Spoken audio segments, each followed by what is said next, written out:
Klaus, good evening. Thanks for joining us on the podcast. Really appreciate your time. How are you? I'm doing fine. Busy. It's the transfer window, so that's like Christmas every day for football reporters, Yeah, no, I can imagine. And of course, that's the reason why we want to speak to you, because we've signed one Danish player, may sign another one as well. So we'll go on to him in a couple of moments' time. But quickly, Klaus, what I wanted to mention is because you live and work in Aarhus, is that correct? That's correct, yes. Was my pronunciation good again? Or was that okay? You were better at Egelund, obviously. Oh, but we didn't rehearse that one. No, we didn't. As soon as I said it, I thought, I'm not sure I've said that right. And I was a little bit panicking. No, you're going to stumble on it. I mean, I can actually give you some hints, but I think it will be going on from now until you go on summer holiday if you want to pronounce it correctly. But if you want to rehearse it, it's Aarhus. Aarhus. Aarhus. Yeah. Hey, it's actually quite like if you recall the Old Madness tune. We do recall the Old Madness tune. So. Well, this is the thing, because Leicester played against Randers it was Conference League, wasn't it, last year? And Jordan and Jack here, they both went out for the game and stayed in Aarhus, and that became a bit of a Leicester song where we're out there. And I'm sure Jack and Jordan, maybe a couple of questions that they want to ask you, but I think I can speak for all the Leicester fans that did go, and they had the absolute best time. Of all the European trips we had last year, so many people say that the Randers and the Aarhus trip was the best one out of the lot. Well, it appears to be quite a theme these days with people enjoying the time in Denmark, because I recall West Ham supporters to travel to both Viborg and Silkeborg, and I actually know that there was quite some bonding with the Viborg and West Ham fans because they were so impressed by the support in London, and when they went to Silkeborg, the West Ham fans were actually treated with free beer when they were picking up their tickets. So come back to Europe and get some Danish hospitality. We'd love to. Yeah, I was going to say it might well be a while, but we'd absolutely love to. We really would. Right, should we talk about these players then? We'll start with Victor Kristiansen, just signed from Copenhagen. We believe somewhere between maybe 15 and 20 million. You're never quite 100% sure on what the exact figures are. But he's a young player, plays at left back. Klaus, yeah. I think we're quite excited by the potential of this player. What do you know of him, and should we be excited?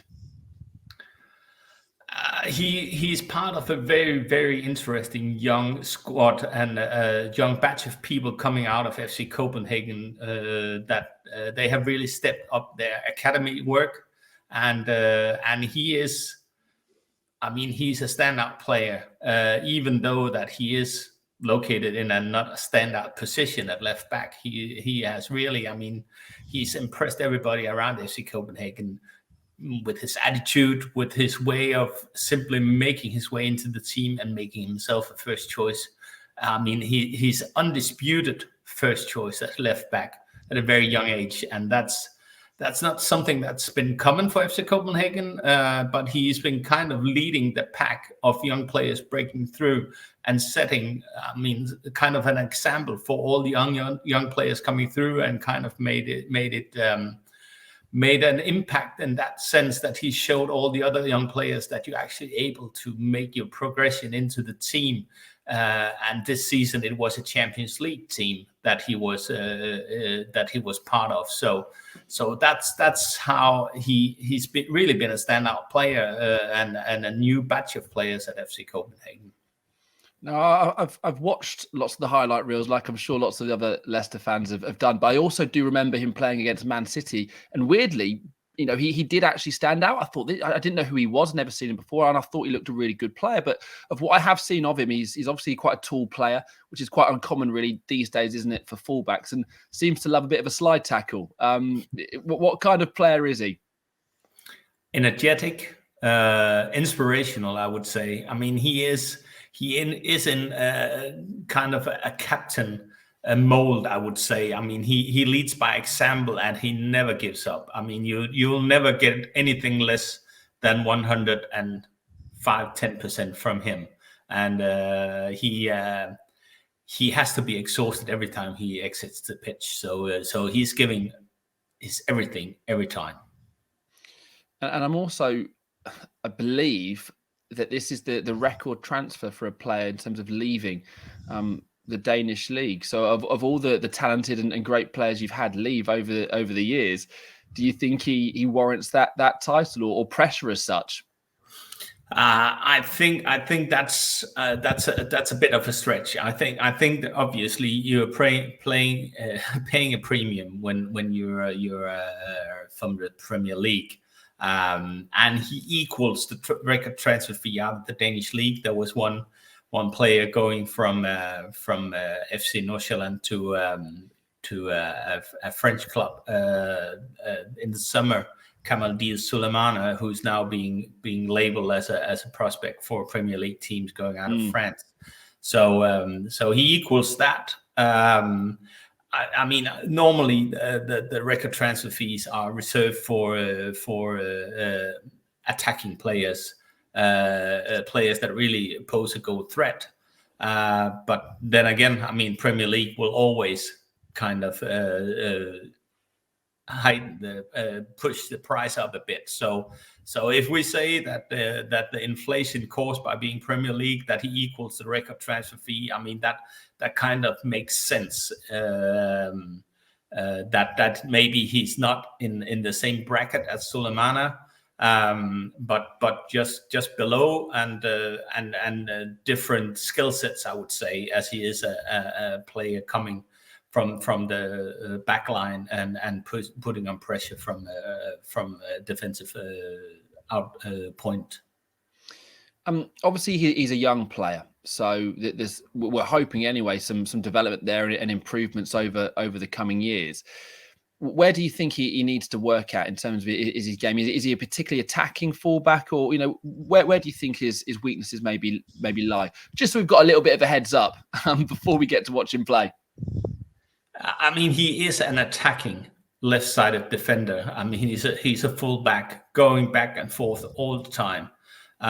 So obviously that's where he just fully uses his energy levels at every match, and obviously that's the contrast to being a seasoned player, that kind of you get to look at.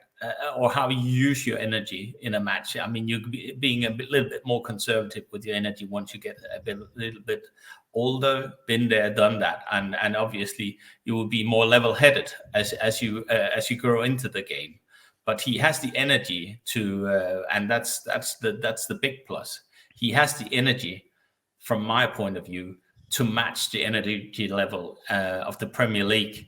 And obviously the Danish league is not at an energy level, an intensity level of the Premier League. So you're getting that from a very young player, and a player who's been used to and been schooled very well in the Danish academy system. So he's also disciplined in that sense.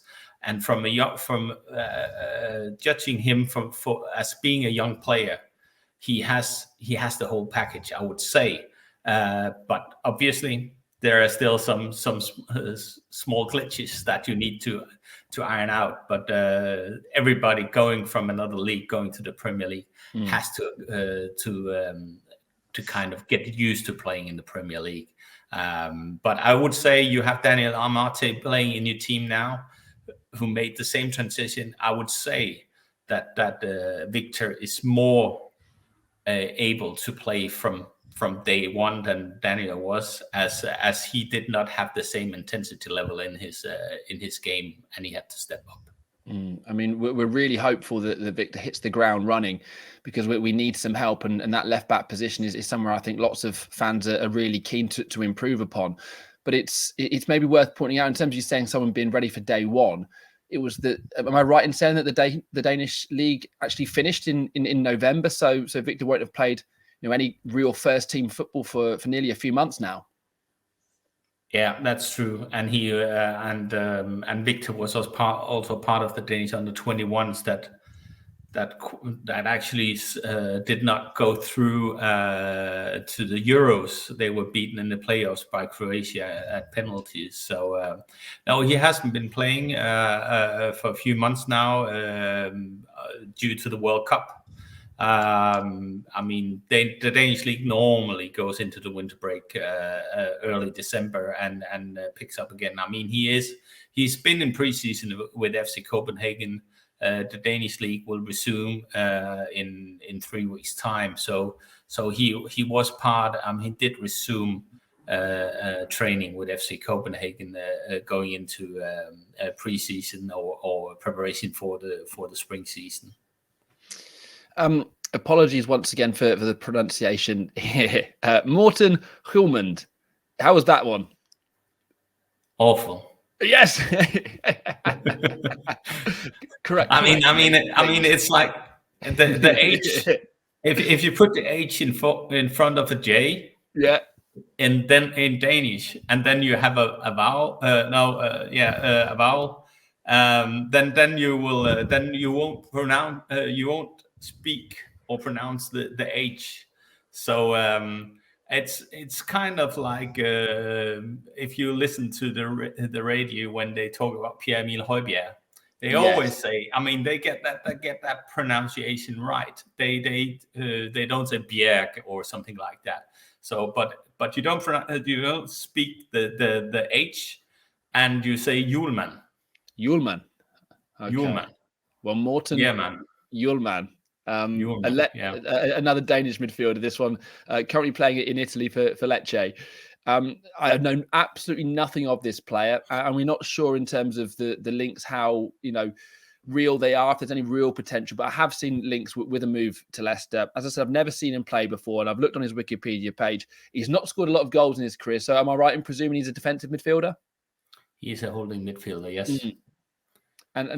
He's the kind of guy that would make it possible for Dewsbury Hall to go roaming forward. Well, they say that's interesting though, because I mean we have a couple of defensive midfielders already, and Morten at 23 years old, currently playing in Serie A then for Lecce. I mean, how good do you think this guy is? Do you think, again, because what we're talking about is someone coming into the Premier League and improving upon what we have, and you obviously know Keane and Dewsbury Hall, so I'd imagine a few more of our other players. I mean, do you think that Morten could come in and be an improvement on what Leicester currently have? Yeah, he has been quite a sensation in Italy. I've been hearing about big clubs looking at him for the best part of 18 months. Obviously, Italy have been very, very hard struck by the repercussions of COVID and how it broke out down there.